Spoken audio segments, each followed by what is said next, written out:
اعوذ باللہ من الشیطان الرجیم بسم اللہ الرحمن الرحیم نحمدہ ونصلی علی رسول الکریم اما بعد اعوذ باللہ من الشیطان الرجیم بسم اللہ الرحمن الرحیم۔ ناظرین کرام، حدیث دی روشنی میں نیکسٹ ویڈیو لے کر واقعہ نمبر 9 آپ کا میزبان حاضر خدمت ہے۔ ناظرین کرام، اللہ تبارک و تعالیٰ کا لاکھ لاکھ شکر ہے کہ جس نے اپنے بندے کو اپنے پیارے حبیب کی صدقے پیدا فرمایا، اپنی مخلوق کو، اور طرح طرح کی نعمتوں سے نوازا۔ اللہ تبارک و تعالیٰ کا لاکھ لاکھ شکر ہے کہ جس نے اپنی مخلوق کو پیدا فرما کر بہت بڑا احسان فرمایا کہ آخرت میں اس کا ہمیں صلہ دیا جائے گا۔ جو بھی دنیا میں نیک اعمال کرے گا اس کو آخرت میں وہ نیک صلہ پائے گا۔ تو ناظرین کرام، چلتے ہیں نیکسٹ ویڈیو کی طرف، اسلامی ٹاپک پہ چلتے ہیں۔ تو ناظرین کرام، اسلامی موضوع کی حدیث نمبر واقعہ نمبر 9 شروع کرنے سے پہلے میری آپ سے گزارش ہے کہ ویڈیو کو لائک اور سبسکرائب کریں۔ یا میرے پیارے دوستو، آپ کا لائک اور سبسکرائب کرنے سے کچھ بھی نہیں جاتا، ہماری حوصلہ افزائی ہو جاتی ہے۔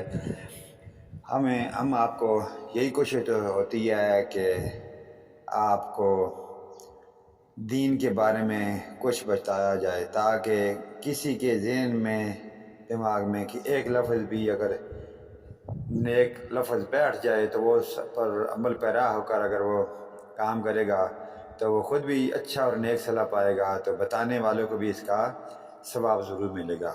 تو ناظرین کرام، چلتے ہیں نیکسٹ ویڈیو پر۔ اس ویڈیو کا موضوع ہے نصرانی غلام عداس کے اسلام لانے کا ایمان افروز واقعہ۔ ابو طالب اور سید خدیجہ رضی اللہ تعالیٰ عنہ دونوں کی وفات کے بعد حضرت صلی اللہ علیہ وآلہ وسلم تبلیغ کی غرض سے طائف تشریف لائے۔ طائف بارانوں شہر تھا اور موسم کے لحاظ سے بھی عرب کا شملہ سمجھا جاتا تھا۔ مکہ معظمہ سے مغرب کی طرف چند کلومیٹر کے فاصلے پر یہ واقعہ ہے۔ جب آپ صلی اللہ علیہ وآلہ وسلم کو ایسے لوگوں سے سابقہ واسطہ پڑا جو ظلم سرکشی میں مکہ والوں سے بڑے تھے۔ طائف کے بڑے بڑے چودھریوں نے شرک کے اچکوں کو اشکا دیا، جنہوں نے آپ صلی اللہ علیہ وآلہ وسلم کو پر پتھراؤ کر کے لہولہان کر دیا، آپ کو تنگ اور پریشان کرتے رہتے تھے، اور آپ صلی اللہ علیہ وآلہ وسلم گھبرا کر انگور کی بیلوں کے سائے میں بیٹھ گئے۔ قریش میں مکہ بڑے چودھریوں ربیعہ کی زمینداری طائف میں تھی۔ ربیعہ کے دونوں بیٹے شیبہ اور عتبہ یہاں آئے ہوئے تھے۔ رسول پاک صلی اللہ علیہ وآلہ وسلم کو اس حال میں دیکھ کر انہیں ترس آ گیا، اور اپنے عیسائی غلام عداس کے ذریعے پلیٹ میں انگور کے خوشے رکھ دیے۔ آپ صلی اللہ علیہ وآلہ وسلم بسم اللہ پڑھ کر تناول فرمانا شروع کر دیا۔ بسم اللہ پر عداس کے تعجب کی کوئی حد نہ رہی۔ عرض کیا کہ اے صاحب، اس بستی کے رہنے والے تو یہ کلمہ نہیں پڑھتے، خدا را مجھے بھی اس کی حقیقت بتائیے۔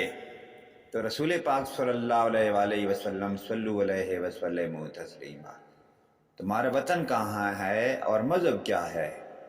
اس نے عداس نے پوچھا۔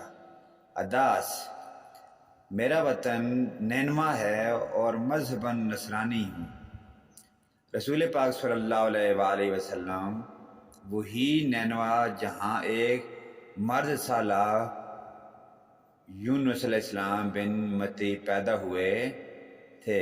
یونس بن متی بھی اللہ کے رسول تھے۔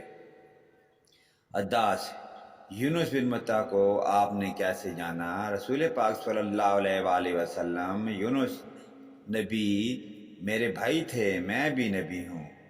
تو رسول پاک صلی اللہ علیہ وآلہ وسلم کی زبان سے یہ کلمہ بھی پورا ہی طرح ادا نہ ہوا تھا کہ عطاس نے سر سے پاؤں تک رسول پاک صلی اللہ علیہ وآلہ وسلم کے روئیں روئیں کو بوسہ دینا شروع کر دیا۔ شیبہ یہ منظر دیکھ رہا تھا، اسے رہا نہ گیا۔ غلام واپس لوٹا تو کہا: اے بدنصیب، تو اس شخص سے کس غضب کی عقیدت کا اظہار کر رہا تھا؟ عداس نے کہا: اس وقت دنیا جہاں میں یہ شخص سب سے بہتر ہے۔ اس نے مجھے ایسی باتیں بتائی ہیں جنہیں دوسرا جان بھی نہیں سکتا۔ شیبہ نے کہا: ارے تیرا دین اس کے دین سے بدر جہاں بہتر ہے، اس کے دین میں نہ چلے جانا۔ اور ایسا ہی ہوا۔ عداس رضی اللہ تعالی عنہ مسلمان ہو گئے۔ جب شیبہ اور عتبہ جنگ بدر کے لیے نکلے تو عداس مکہ سے باہر سنیکا کلبدیہ نام کے ٹیلے پر بیٹھے ہوئے تھے کہ شیبہ اور عتبہ ادھر سے گزرے تو حضرت عداس رضی اللہ تعالیٰ عنہ نے رو کر کہا کہ وہ شخص واقعی رسول پاک ہیں۔ آپ کا آگے قدم اٹھانا خود کو مقتل میں لے جانا ہے۔ مگر شیبہ اور عتبہ کی تقدیر میں اپنے سرغنہ ابو جہل سے ہم بغل ہو کر بدر کے اندھے کنویں کی نجس موت درج تھی، اور عداس کے مقدر میں بدر کی شہادت کا عروج، اور ایسا ہی ہوا۔ ابن شام صحیح اسلامی واقعات صفحہ نمبر 328۔ تو ناظرین کرام، آپ نے اس ویڈیو کا ٹاپک سنا تو آپ نے دیکھا کہ آپ صلی اللہ علیہ وآلہ وسلم نے دنیا میں کتنی تکلیفیں، مصیبتیں، پریشانیاں جھیلیں۔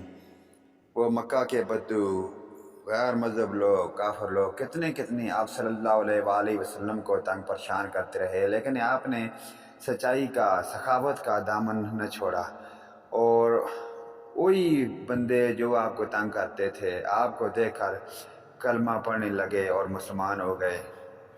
تو دعا ہے کہ اللہ پاک ہمیں اپنے پیارے حبیب کے نقش قدم پر چلنے کی توفیق عطا فرمائے، جس کی راہ پر چل کر ہمیں دنیا میں بھی سرخروئی اور آخرت میں بھی اس کا اچھا صلہ ملے۔ نیکسٹ ویڈیو لے کر آپ کی خدمت میں پھر حاضر ہوں گے۔ اجازت دیں، اللہ حافظ، آمین یا رب العالمین، وآخرنا دعوانا ان الحمدللہ رب العالمین۔